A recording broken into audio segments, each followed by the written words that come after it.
जब हम भगवान की महिमा का श्रवण कीर्तन स्मरण करते हैं, भगवान के चरणों की सेवा करते, पाद सेवनम अर्चनम, भगवान को प्रणाम करते हैं, वंदनम, सख्यम भगवान हमारे मित्र भी हैं, दास्यम भगवान हमारे स्वामी भी हैं, और आत्मसमर्पणम, ये जो आत्मसमर्पणम है ये नवधा भक्ति की पूर्णता है। इसी को प्रपत्ति कहते हैं, इसी को शरणागति कहते हैं, इसी को आश्रय कहते हैं, इसी को अवलंबन कहते हैं। भगवद अवलंबन, भगवद आश्रय, भगवत प्रपत्ति, भगवत शरणागति।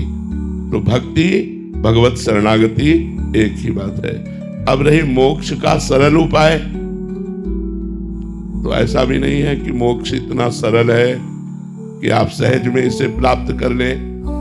मोक्ष का सहज स्वरूप है आत्मा, आत्म स्वरूप में स्थित हो जाना।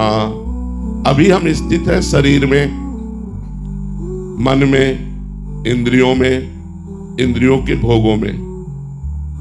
जब हमारे अंदर विवेक प्रकट हो, विवेक कहते हैं जो सत असत का ठीक निर्णय कर सके, वो बुद्धि में प्रकट होता है, और वो सत्संग से होता है। बिन सत्संग विवेक न होई।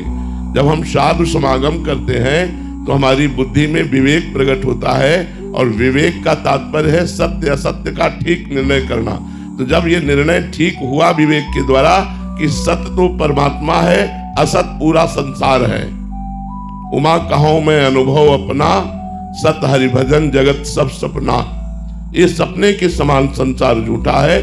तब लोक और परलोक के समस्त भोगों से वैराग्य, दूसरा नंबर, पहला विवेक, दूसरा लोक परलोक के भोगों से वैराग्य, तीसरा सत संपत्ति, शम दम उपरति तितिक्षा समाधान मुमुक्षुता। शम इंद्रियों का विषयों से हटाकर अपने अपने स्थान पर उनको स्थित कर देना, दम मन को भोगों से हटाकर भगवान में स्थित करना या सत्चिंतन में स्थित कर देना, उपरति भोगों के बीच में रहते हुए भी भोगों की इच्छा ना होना, तितिक्षा गर्मी सर्दी बरसात मान अपमान लाभ हानि भूख प्यास काम क्रोध लोभ मोह मद मत्सर के वेग, इनको सह जाना तितिक्षा कहते हैं। समाधान चित्त का परमात्मा में स्थित करने का प्रयास करना। मुमुक्षुता, मैं इसी जन्म में संसार से मुक्त हो जाऊं, ये जब बात आएगी तब हम मोक्ष मार्ग में चल पाएंगे। इसीलिए मोक्ष मार्ग कठिन है कि हम शरीरधारी अपने को शरीर